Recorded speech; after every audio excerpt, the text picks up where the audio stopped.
하나님께서 오늘 우리 교회 공동체에 주시는 말씀 사무엘상 26장 17절부터 20절 거룩하신 하나님의 말씀입니다.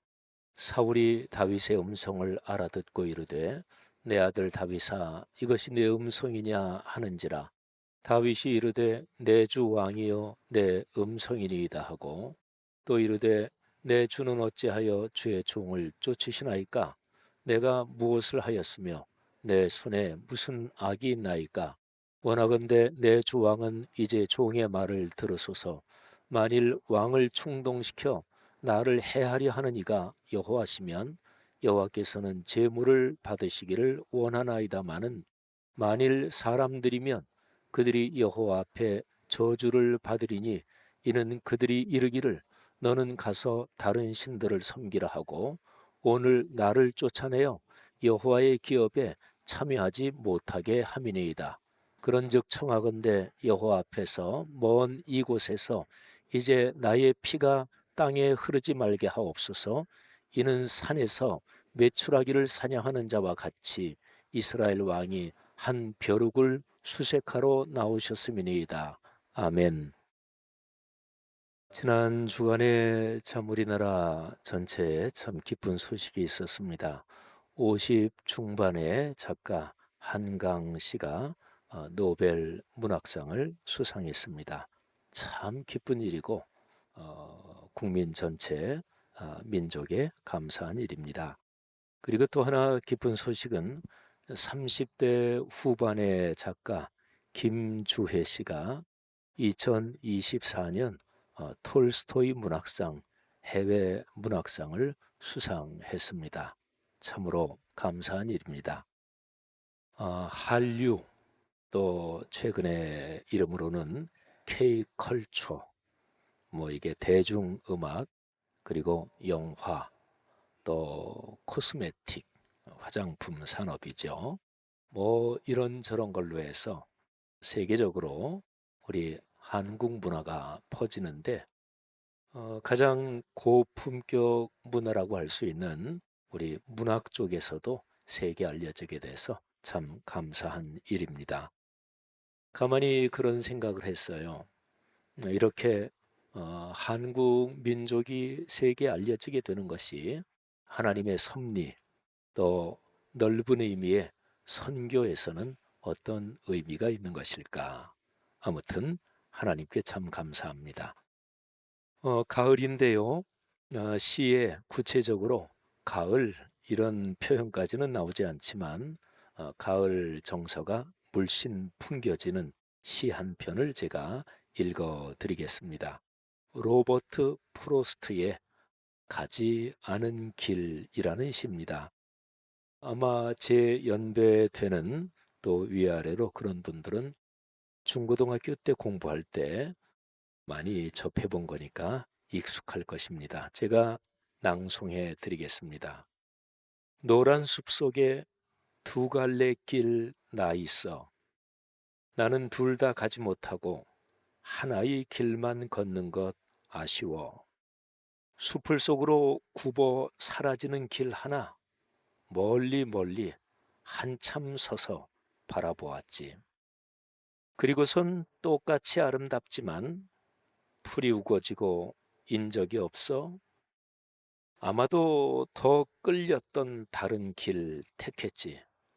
물론 인적으로 치자면 지나간 발길들로 두 길은 정말 거의 같게 다져져 있었고 사람들이 시커멓게 밟지 않은 나뭇잎들이 그날 아침 두 길 모두를 한결같이 덮고 있긴 했지만 아, 나는 한 길을 또 다른 나를 위해 남겨두었네.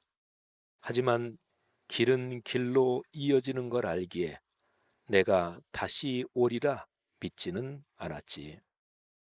지금부터 오래오래 후 어디에선가 나는 한숨 지으며 이렇게 말하겠지. 숲속에 두 갈래 길이 나 있었다고. 그리고 나는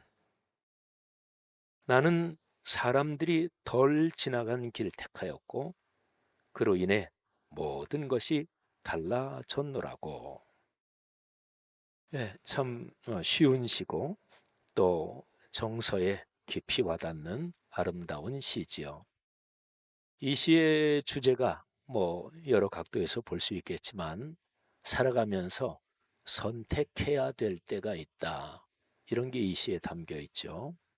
그렇죠. 삶은 끊임없는 선택의 연속이다. 이렇게 볼 수도 있습니다. 여러분은 지금까지 살아오시면서 어떤 선택을 하셨습니까? 그리고 혹시 여러분의 머리에 내가 한참 젊을 때 그때 이렇게 선택하지 않고 다른 길을 선택했으면 내 인생이 어떠했을까? 이런 생각 정도는 흔히 한두 번은 해보지요.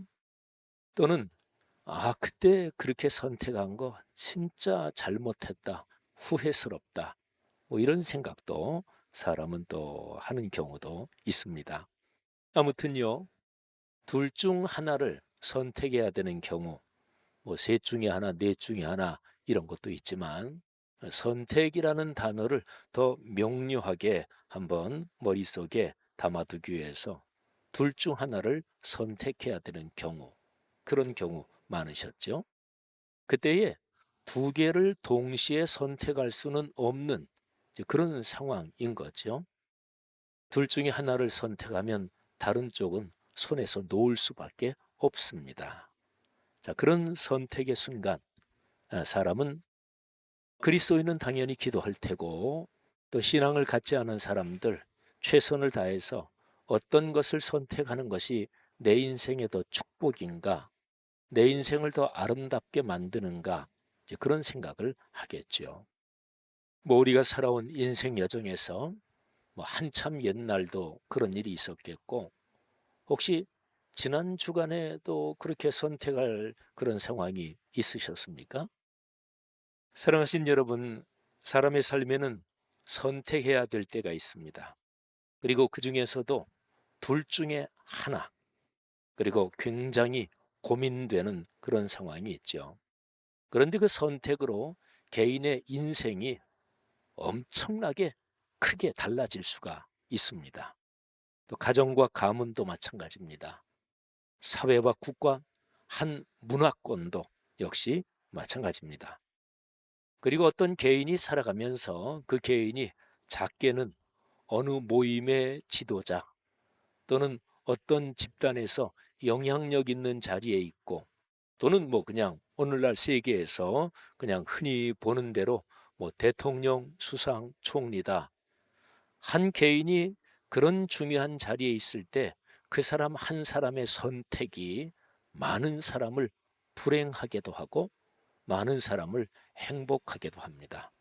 그러니까 그 한 사람의 선택은 역사의 책임으로 남는 거지요. 우리가 신앙을 떠나서 일반적으로 얘기할 때 역사의 책임이다. 역사가 기록할 것이다. 그거는 무지무지하게 중대한 거거든요. 근데 신앙적으로 보면 더 무섭습니다. 하나님 앞에서 책임을 져야 하니까. 그러니까 과거에 내가 그때 잘못했다. 내가 이런 자리에 있을 때 내가 하나님 보시기에 옳지 않았다. 그런 거를 만회할 그런 길은 있습니다. 첫 번째가 그 해당되는 일에 대해서 내가 진심으로 회개하는 것. 이게 첫 번째고요. 그 다음에 두 번째는 그 일이 거울이 돼서 다시는 그런 실수를 반복하지 않고 하나님께 또 사람을 배려하며 헌신하며 사는 것입니다.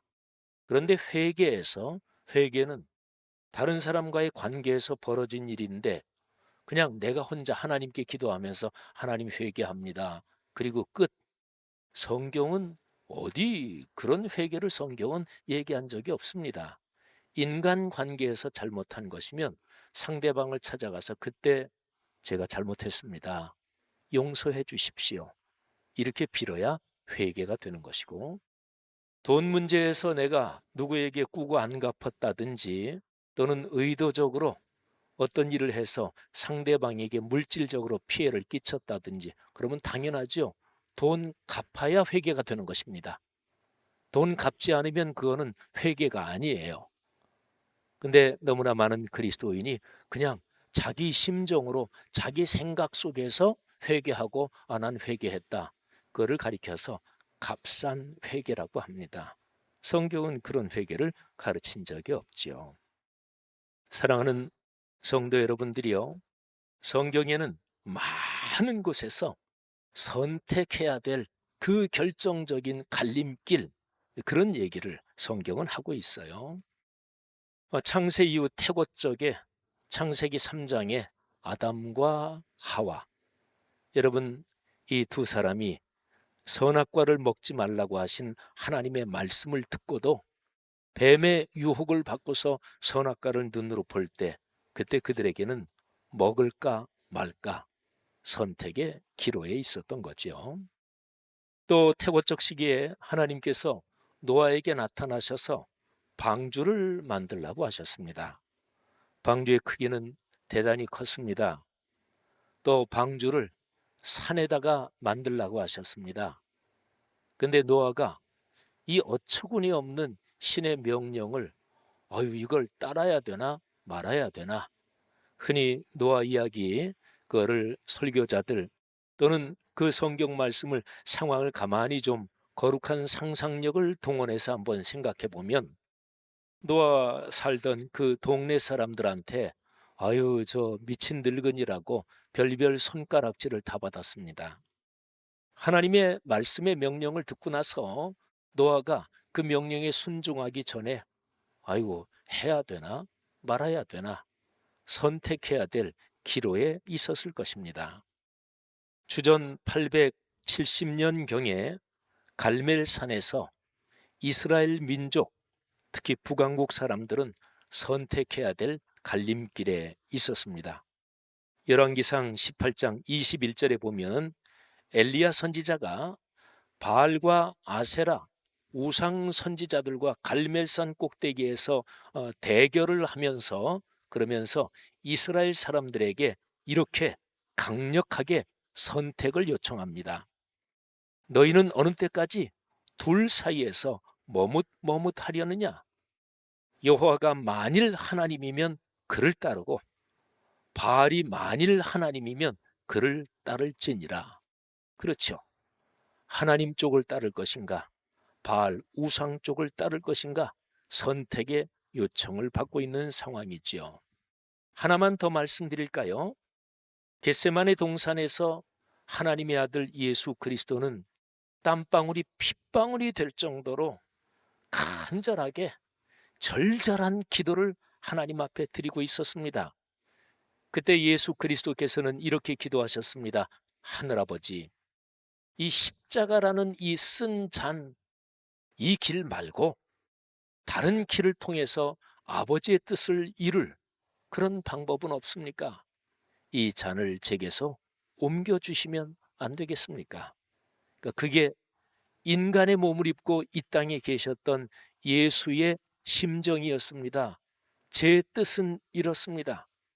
그런데 예수 그리스도께서는 기도의 결론으로 제 뜻이 아니라 아버지의 뜻, 이렇게 순종을 하시지요. 마가복음 14장 36절에 이렇게 기록이 되어 있습니다. 이르시되 아빠 아버지여, 아버지께는 모든 것이 가능하오니 이 잔을 내게서 옮기시옵소서. 그러나 나의 원대로 마시옵고 아버지의 원대로 하옵소서. 사랑하신 여러분, 여러분의 삶에서는 선택하고 결정해야만 했을 그 상황이 어떤 것이었습니까? 혹시나 요즘 지금 여러분의 삶에서 선택하고 결정해야 될 어떤 일을 안고 있는 것은 아닙니까? 뭐 엄청나게 큰 거 생각할 필요 없습니다. 예를 들어서 같은 시간에 두 가지 일정이 겹칠 때 사람 신체를 가지고 두 장소에 동시에 있을 수 없잖아요. 그러면 하나만 선택해야 되죠. 일정 잡는 거 아주 간단하잖아요. 내일부터 있는 꿈새 한가을, 새벽에 어떻게 나가나, 참석할까 말까 아마 고민하고 계시는 성도님들 역시 그것도 선택의 문제죠. 성도 여러분, 사무엘상 26장에 바로 이런 주제가 아주 리얼하게, 아주 현실적인 상황에서 기록이 되어 있습니다. 사울이 다윗을 계속해서 추적하죠. 사울은 왕이었습니다. 그리고 사울이 점점 난폭해지고 폭군으로 변해가요. 그런데 감히 그 어느 누구도 사울에게 대들거나 또는 사울과 다른 뜻을 얘기하거나 사울 왕에게 직언하는 사람이 그 아들 요나단밖에는 아무도 없었습니다. 그런데 요나단도 뭐 직언을 겨우 할 뿐이지 사실은 그 폭군으로 변해가는 그 아버지를 제동걸 길이 없었습니다. 근데 다윗은 계속 쫓겨요. 한 번은 다윗이 광야 하길라 산 그쪽에 숨어 있을 때였습니다. 이 사울이 그 제보를 듣고 병력 3,000명을 이끌고 광야 하길라 그쪽으로 갑니다. 여러분, 3,000명 병력이면 어마어마한 병력입니다. 3,000명 병력을 이끌고 그래서 광야 하길라산 그쪽에다가 진을 쳤습니다. 그런데 다윗이 그거를 알고 자기의 부하 중에서 아비새라고 하는 부하와 같이 한밤중에 사울이 진을 치고 있는 3,000명 그 진영 속으로 숨어 들어갑니다. 밤이니까 다 잠자고 있었죠. 당연한 얘기지만 왕을 지키는 그 보초, 그 경비는 잠들면 안 되죠. 근데 그들까지 잠들어 있었습니다. 그런데 성경을 읽어보면 하나님께서 잠들게 하셨다, 이렇게 기록을 하고 있습니다. 아무튼요, 다윗하고 아비새가 몰래 숨어 들어가서 사울 왕이 누워있는 곳까지 들어갔어요. 보니까 왕의 머리에는 창이 이제 땅에 꽂혀 있고 머리에 물병이 있었습니다. 그때 아비새가 다윗한테 이런 얘기를 합니다. 다윗이요, 제가 이 창으로 사울을 찌르겠습니다. 2번도 찌를 것이 없습니다. 그랬더니 다윗이 여호와의 기름 부음 받은 자를 치는 것은 마땅하지 않다, 그러면서 다윗이 막아요. 그리고 거기 있는 창하고 그리고 머리맡에 있는 물병만 가지고 몰래 빠져나옵니다.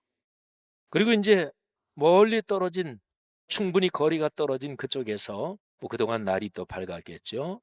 이 다윗이 큰 소리로 외칩니다. 그러면서 사울 왕의 측근에서 사울을 보조하는 아브넬이라는 장군한테 말을 걸어요. 너 아브넬아, 왕을 모시면서 내가 그렇게 왕을 제대로 모시지 못하니 너는 죽어 마땅하다 하면서 큰 소리로 외쳐요. 그런데 사울 왕이 그 목소리를 듣죠. 여러분, 사울하고 다윗은 한 세대 차이가 납니다. 그러니까 사울의 아들 요나단이 다윗하고 친구잖아요. 그러니까 사울은 다윗에게 아버지 뻘 나이 되는, 그리고 뭐 실제로 사울이 장인 어른이잖아요. 사울의 딸 미갈이 다윗의 부인이니까 말이죠. 근데 오늘 읽은 본문 말씀에서는 사울이 다윗의 음성을 듣고 내 아들 다윗아, 이것이 내 음성이냐 하고서 사울이 소리를 치는 거예요. 그러면서 다윗이 이렇게 얘기하는 거예요. 내 주 왕이여, 이게 바로 제 음성입니다. 저 다윗입니다. 근데 이제 다윗이 사울 왕 자는 바로 그 옆에까지 갔고 그때 거기에서 사울의 창과 머리맡에 있는 물병을 가지고 온 거를 보여주면서 얘기를 하는 거거든요. 그러니까 사울이 마음에 무지무지하게 깊이 찔림을 받고 깊이 감동을 받으면서 사울이 그냥 막 마음이 그냥 너무나 슬퍼지고 그러는 거예요. 다윗이 말합니다. 왕이시여, 이 벼룩 같은 한 사람을 왜 그렇게 쫓으십니까? 제가 무슨 죄가 있습니까? 근데 여기에서 다윗이 하는 말 중에서 아주 결정적으로 중요한 말이 있습니다. 26장 19절인데요. 여기에 보면 만일이라는 표현이 2번 나옵니다. 그러니까 지금 왕 당신이 나를 쫓고 나를 잡아 죽이려고 하는 이게 만일 이쪽이면, 그리고 만일 저쪽이면, 이렇게 표현하는 거예요. 만일 왕을 충동시켜서 내 목숨을 빼앗으려 하는 것이 여호와시면, 하나님이시라면 여호와께서는 제물을 받으시기를 저는 원합니다. 이 제물은 뭐겠어요? 다윗이 죽는 거죠. 만일에 왕을 충동시켜서 제 목숨을 빼앗으려 하는 것이 하나님께로부터 났다면 저는 제 목숨을 제물로 바치겠습니다. 제가 죽겠습니다. 그런데 만일, 또 한 번의 만일이 나오죠. 사람들이 그렇게 충동시켜서 저를 죽이려 한다 그러면 왕을 충동질하는 그들이 여호와 앞에 저주를 받을 것입니다. 다윗이 명백하게 두 가지를 얘기해요.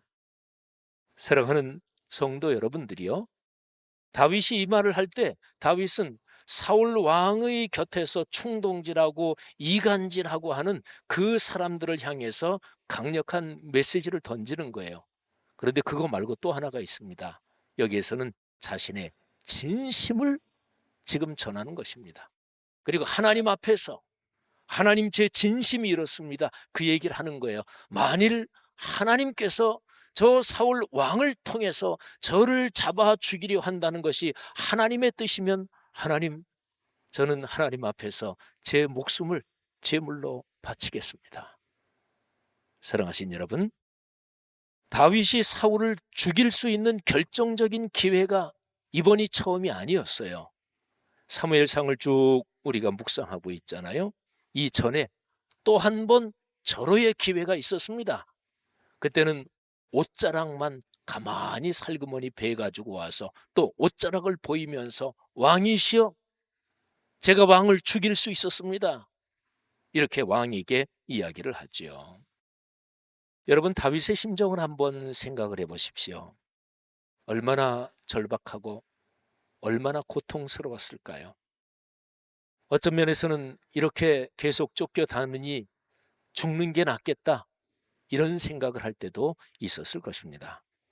다윗은 26장 이후에 보면 아예 블레셋이라는 적군, 적의 나라 그쪽으로 망명을 하게까지 됩니다. 다윗은 이런 상황에서 간절히 기도했겠지요. 하나님, 이 상황을 어떻게 헤쳐나갈까요? 그리고 어떻게 헤쳐나갈까요? 이것보다 더 근본적인 기도를 당연히 다윗은 드렸을 것입니다. 하나님, 주님의 뜻입니까? 그러면 제 목숨을 제물로 바치겠습니다. 제가 죽겠습니다. 하나님의 뜻에 순종하는 거, 이거는 절대적인 것이니까. 그런데 만일에 다윗을 충동질하는 사람들, 하나님 그들을 저주하실 것을 제가 압니다. 사랑하신 여러분, 우리 삶을 한번 돌아보십시오. 우리는 삶의 크고 작은 일에서 이런 질문을 던져야 합니다. 이것이 하나님께로부터 난 것인지 사람들에게서 난 것인지. 어떤 일을 선택하고 결정할 때 대개 무엇을 기준으로 선택하고 결정들 하십니까? 많은 사람들, 대부분의 인생들은 이거 나한테 이익이야 손해야, 이게 기준입니다. 이익이냐 손해냐, 여기에는 여러 가지 요소가 있죠. 예를 들어서 나랑 친한 사람들, 이렇게 집단을 생각한다면 우리 집단의 이익이야 손해야, 이것도 포함이 되고, 내 자존심, 이것 때문에 내 자존심이 상하는 거야? 아니면 내 자존심 체면이 이게 보존되는 거야? 이것도 속하죠. 또는 이 일이, 아이고, 내 친한 사람, 누구하고 연관된 일인데 그 사람 편들어야지, 이런 것도 포함이 되죠. 이 모든 것은 사람들에게서 난 것이죠. 근데 다윗이, 저는 요즘 사무엘상을 묵상하면서 성경 말씀에 그런 표현이 있는 게 절대로 괜한 말이 아니구나.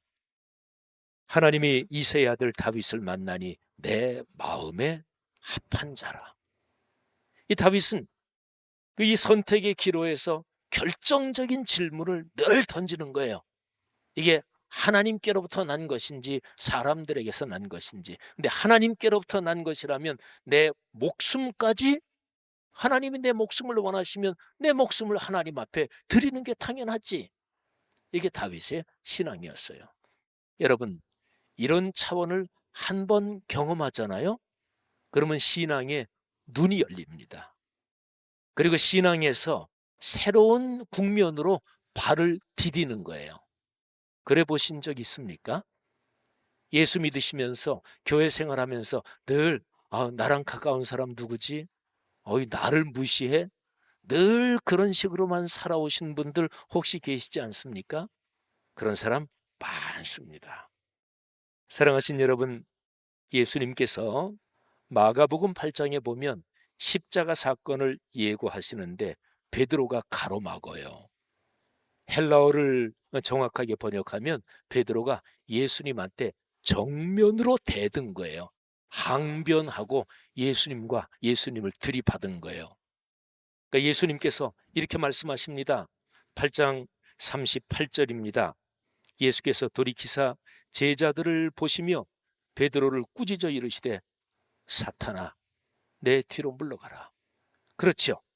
하나님의 십자가의 길, 하나님이 인류 구속을 위한 십자가의 길, 이거를 반대하니까 그는 정확하게 사탄, 악한 영이죠. 사탄아 내 뒤로 물러가라. 그러면서 예수님이 두 가지를 정확하게 대비시켜서 말씀하십니다. 하나님의 일, 사람의 일. 네가 하나님의 일을 생각하지 아니하고 도리어 사람의 일을 생각하는도다. 요한복음 12장 42절에 보면 예수님 당시에 바리새인들, 사두개인들 또는 고위 관리들에 대해서 이 구절에서 이렇게 얘기합니다. 관리 중에도 예수를 믿는 자가 많되 바리새인들 때문에 드러나게 말하지 못하니 이는 출교를 당할까 두려워함이라.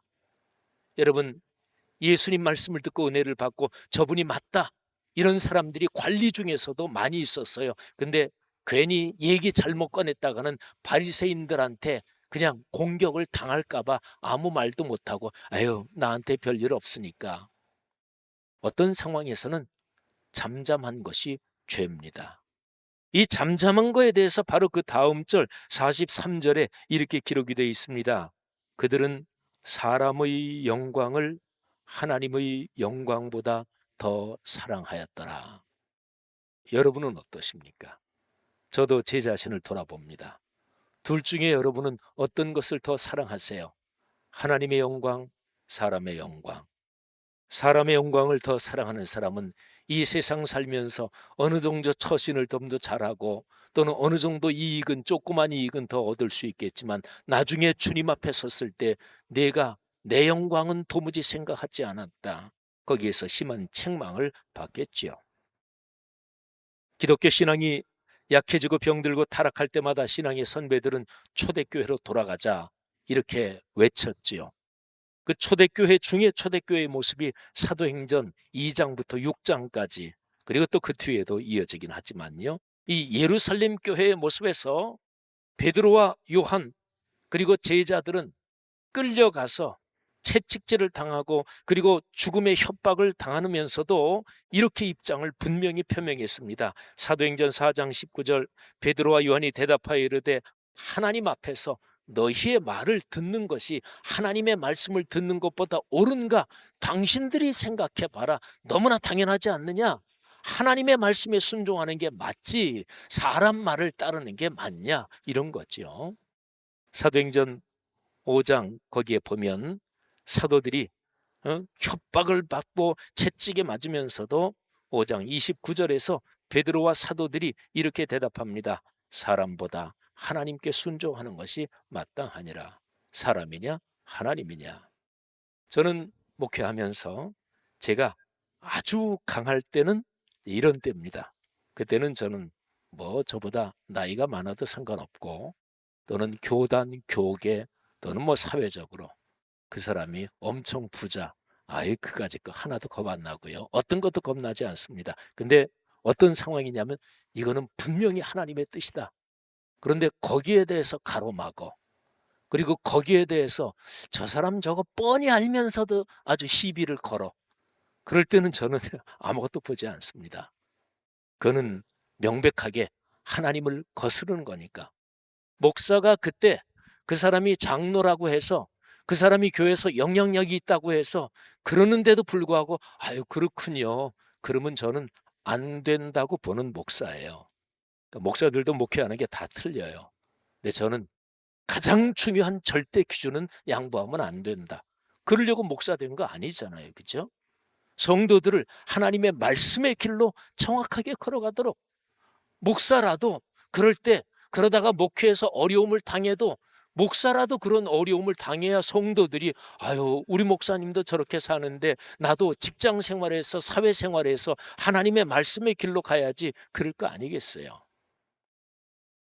찬송가 중에서 우리가 많이 아는 찬송인데 그 찬송 가사를 쓴 분의 그 배경을 보면 막 가슴이 저려오는 그런 찬송이 있습니다. 그게 549장인데요. 내 주여 뜻대로 행하시옵소서. 우리 잘 아는 찬송이잖아요. 내 주여 뜻대로 행하시옵소서. 온 몸과 영혼을 다 주께 드리니 이 세상 고락간 주 인도하시고 날 주관하셔서 뜻대로 하소서. 이 찬송 다 아는 찬송이죠. 근데 이 찬송은 벤자민 슈몰크 목사님이란 분이 작사하신 거예요.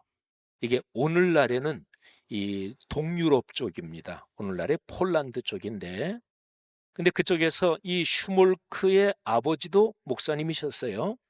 그리고 이 이제 아들도 이제 목사가 됐는데 루터파 목사였어요. 근데 이분이 목회하는 그 지역이 로마 가톨릭 쪽 그쪽이 장악한 지역이었어요. 그래서 여러 가지 온갖 박해를 받으면서도 이 슈몰크 목사님은 그 지역에 있는 그리스도인들을 돌보며 신방하고 그랬습니다. 이분에게 어린 아들이 둘 있었습니다. 이분이 32살 되던 해입니다. 그러니까 두 아들이 뭐 어렸겠지요. 근데 어느 날 자기의 부인 사모님하고 신방을 갔다가 집으로 돌아오는데 자기의 집 쪽을 보니까 시꺼먼 연기가 나오는 거예요. 연기가 올라가는 거예요. 그래서 급히 가서 봤더니 집이 완전히 불타버렸어요. 그러니까 박해하는 가톨릭 그 교도들이 그걸 집을 불을 질러버린 거죠. 근데 아이들이 있잖아요. 그래서 급히 그 불탄 데를 들어가서 봤는데 두 아들은 둘이 부둥켜 안고 새까맣게 타서 죽었습니다. 그 두 아들의 시체를 놓고 그리고 내외가 통곡을 했겠죠. 그리고 그 통곡한 심정을 담아서 그래서 쓴 시가 내 주여 뜻대로 이 시입니다. 여러분 32살 됐을 때 슈몰크 목사님이 이 시를 썼고 이분은 찬송시를 참 많이 썼어요. 그런데 그때로부터 한 13년 후 45살 됐을 때 쓴 그 찬송시가 우리 찬송가에 또 하나 들어와 있는 게 있어요. 그게 충성하라 죽도록 바로 이 찬송입니다. 사랑하신 여러분, 여러분과 제가 예수 믿은 것이 그냥 괜히 있는 거 아니에요. 우리 신앙인들 중에서 그리스도의 몸인 교회를 우습게 여기고 근데 어떤 사람은 우습게 여긴다, 중하게 여긴다. 그것도 사실은 알지 못하는 거예요. 교회 나와서 내 그냥 동창회, 사회 클럽 정도의 하나로 신앙생활을 생각해요. 아직까지 신앙의 깊은 곳으로 제대로 들어가 본 적이 없고.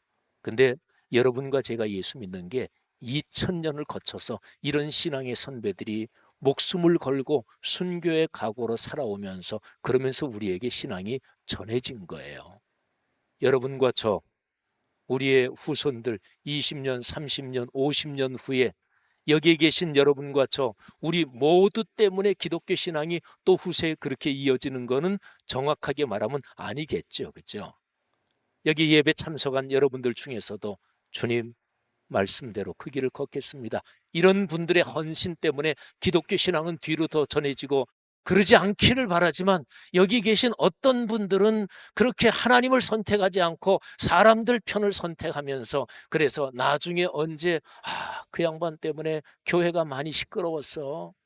아유, 그 양반은 늘 자기 그냥 편 이것만 생각했어.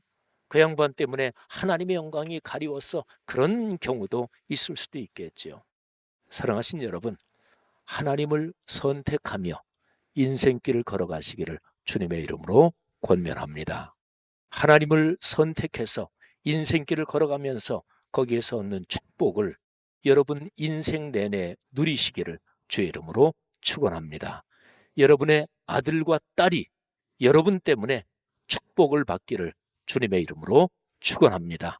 행여 내가 걸어가는 발걸음이 내 아들, 딸, 손녀, 손자 그리고 내 신앙의 후배들이 어지럽게 만드는 그런 발걸음이 되지 않기를 주님의 이름으로 권면합니다.